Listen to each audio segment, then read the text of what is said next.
পশ্চিমবঙ্গের একটি জেলা হলো মুর্শিদাবাদ, যার নাম শুনলে প্রথমেই মনে আসে হাজারদুয়ারির কথা এবং তার পাশাপাশি আরো অনেক কিছু এই ব্লগে শেয়ার করব।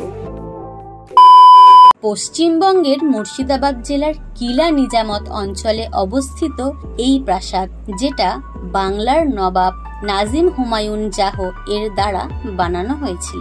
এই প্রাসাদের ৯০০টি দরজা নকল আর ১০০টি দরজা আসল, এটা আমরা অনেকেই জানি। বলা হয় যে শত্রুদের আক্রমণের হাত থেকে প্রাসাদকে রক্ষা করার জন্য এই পন্থার ব্যবস্থা করা, আর এই প্রাসাদ প্রতি শুক্রবার বন্ধ থাকে। তারপরে চলে আসলাম কাঠগোলা বাগানবাড়ি। এটা হলো হাজারদুয়ারি থেকে ৪ কিলোমিটার উত্তরে অবস্থিত এই কাঠগোলা বাগানবাড়ি। এছাড়াও বাগানে রয়েছে বড় বড় স্থাপত্য ও ভাস্কর্য। এই বাগানবাড়ি ফুলের জন্য কিন্তু বিখ্যাত ছিল। বাগানের বিভিন্ন ফুলের মধ্যে গোলাপের নাম চারিদিকে ছড়িয়ে পড়ে।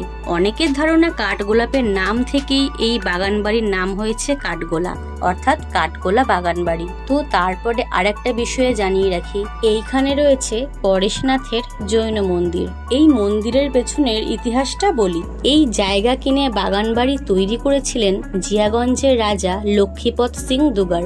লক্ষ্মীপদ, জগপদ, মহিপদ এবং ধনপদ এই ৪ ভাই এখানে থাকতো। বাগানে ঢুকলে এদের ৪ মূর্তি দেখা যায়। তাদের আমলেই প্রতিষ্ঠা করা হয় আদিনাথের মন্দির বা পরেশনাথের জৈন মন্দির।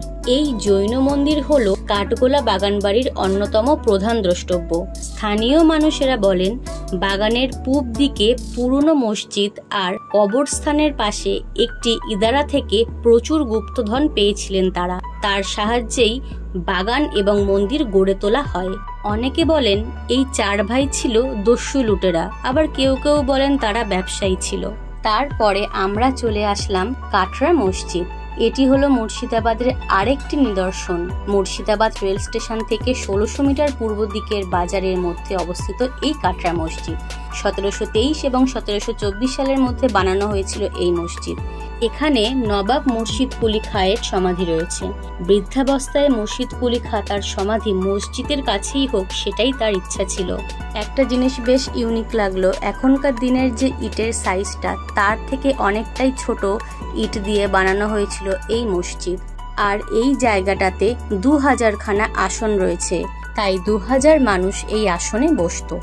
কাটরা মসজিদটি নতুন রাজধানীর জামে মসজিদ হিসেবে নির্মিত হয়। এটির সবচেয়ে লক্ষণীয় বিষয় হলো ২ কোণার উঁচু ২টি টাওয়ার, যেগুলোতে বন্দুক স্থাপনের জন্য ছিদ্র রয়েছে।